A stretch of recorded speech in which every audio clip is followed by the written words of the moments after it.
Hey everyone, I'm downtown Tokyo right now in Shinjuku for a little impromptu board game shopping on this gorgeous Friday afternoon. The heat and humidity have finally abated in Tokyo, and it feels glorious to not be sweating out of every single one of my pores. As you can see behind me, even on a Friday, middle of the day, it is packed in Shinjuku. We're going to check out the new Surugaya location today, and maybe Yellow Submarine if I have enough time. But hopefully we can find some cool stuff in both places. All right, let's go. All right, I'm heading up the escalators in the Shinjuku Marui Complex. This is a pretty common style of Japanese mall in that it's 7 or 8 floors, and each floor is a big circle with a bunch of open air shops on each floor.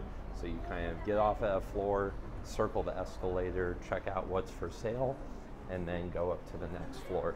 So we're heading up to floor 5 of the Shinjuku Marui Complex for the new Sudogaya location. And here it is, Surugaya specialty store. Let's try to figure out where the board games are, because this store sells a lot of different types of items. We gotta make sure we get into the right section. Here are the models. I see some anime memorabilia, more models and books. Oh, here we go, board games. All right.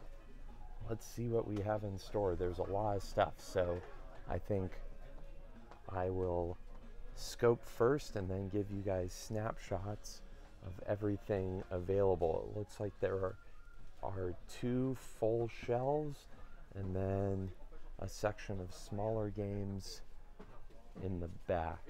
So let's do some research. I have no reason why, or I don't understand the reason why Bob Jitten is always so expensive at Sudogaya. Here's the, I think, 3rd edition of Bob Jitten for 80 bucks. This was 1,500 yen at Tokyo Game Market. Oh, a little tip.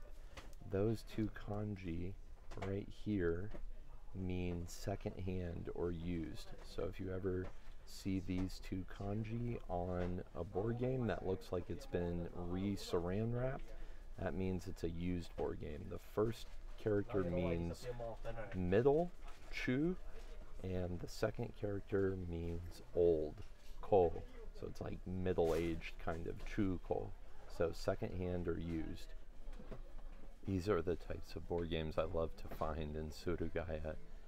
This says Nobi Nobi TRPG Zahora, which is katakana for the horror. So Novice Table Talk Role-Playing Game The Horror by Kono Takashi. And looking at the back, definitely got some cutesy anime horror themed art going on. This game looks like a lot of fun for sure. For fans of Dragon Quest, this is a pretty cool find. This is a Dragon Quest card game that is still in very vibrant condition, despite it looking like a pretty basic, maybe trick-taking game. I'm not sure. I can't tell how old it is, but it is still in excellent condition, although a little pricey. Another example of buyer beware in Surugaya, 8-bit mock-up, which is, I think, around 3,000 yen if you buy it at Tokyo Game Market, and maybe a tad more at Yellow Submarine, 9,500 yen at Surugaya. What a ripoff! This is definitely the cheapest I've seen Stone Garden for, but the box is in kind of rough shape, which is probably why, but still, 5,600, pretty good steal. I always laugh when I see Dixit because online in Japanese, the katakana they use to spell this game when Google Translate brings it back to English, it often translates it as dick shit. So definitely one of the more popular games in Japan, the old dick shit. This was posted on the Board Game Geek Japan forum the other day when one of our fellow Japanese board gamers came to this location, and he pointed this out as an exceptionally unique find, but for 110 bucks, I don't know that it's worth it. But if you love dexterity building games, this is definitely right up your alley. Here's a game that came out at Tokyo Game Market 2015 in the fall. This is called Great Monster Kotoba Modosu. Kotoba means word, so this is like Great Monster word mods or something to that effect.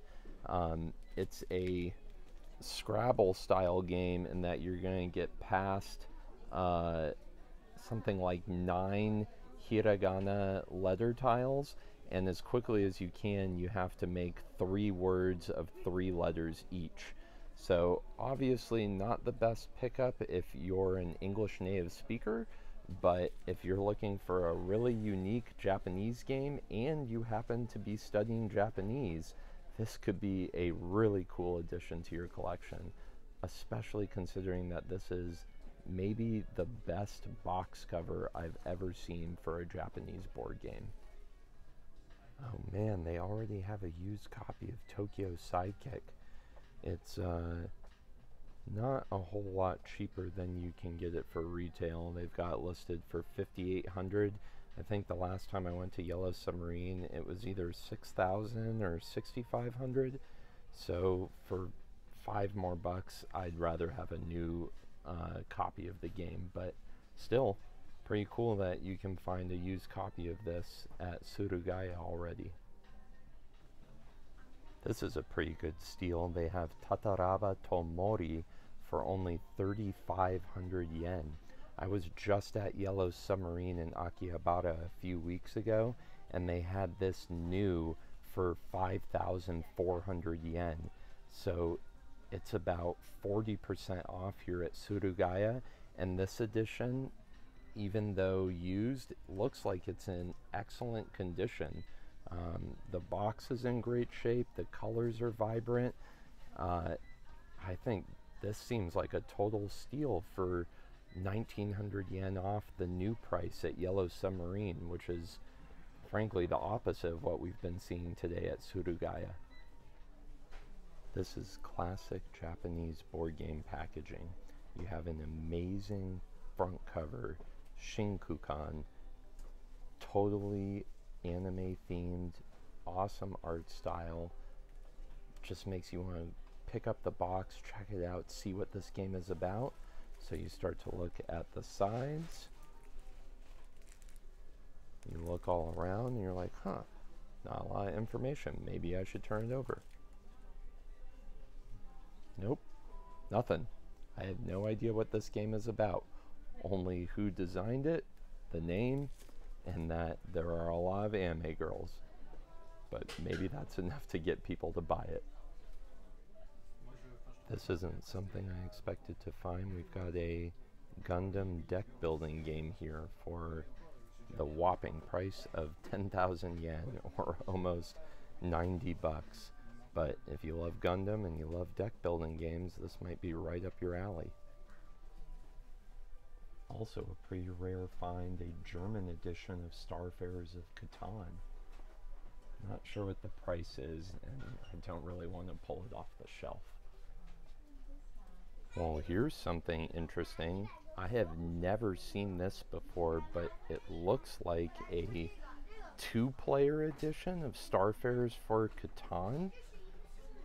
I don't know if this only came out in Germany or if there was ever an English edition, but I own the English edition of Starfarers for Catan and the 5-6 player expansion, and I have never seen whatever this is supposed to be. It looks really interesting, so if anybody can help me identify what this is, I would be super curious. because at a price of about $100, this is definitely no cheap grab off the shelf here at Sudogaya. Here's a neat one I found on the shelf, Capturing Cage, by Kenji Mishima and published by Tukapon.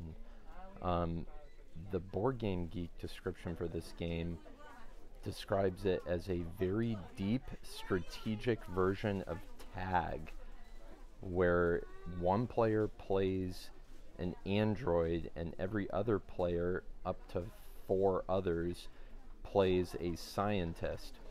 And every turn the scientists move, and then in secret, and then the android moves, and the scientists have to either say, I'm caught, near me, or past me. And with that information, the android has to try to capture the scientists before the scientists shut down all the servers that control the android. The art style is really cool and really interesting, but I don't know that I can justify 3,000 yen for a game this small when I can pay 3,500 for Tataraba Tomori. So I think I'm going to have to put this one back. Outside of Coffee Roaster, this isn't something you see in the Japanese board game market very often. Hidden Rooms is a board game for 1 player. Looking it up, it looks like this came out at Tokyo Game Market 2017 Fall Edition for 2,000 yen. So it's been marked up a considerable amount here at Surugaya, but it did look pretty interesting. You're playing as this character who's trying to escape some sort of labyrinth mansion setup, and you're being chased the whole time. So you win if you escape, you lose if you don't. Alright, that brings us to the end of our stay at Surugaya. I caved, and I'm going to be picking up Tataraba Tomori because it's just too good of a price. So I hope you enjoyed checking out everything they had at this location, and the next time you're in Shinjuku, check it out. This is Jason Franks with Games for Gaijin. I'll see you next time.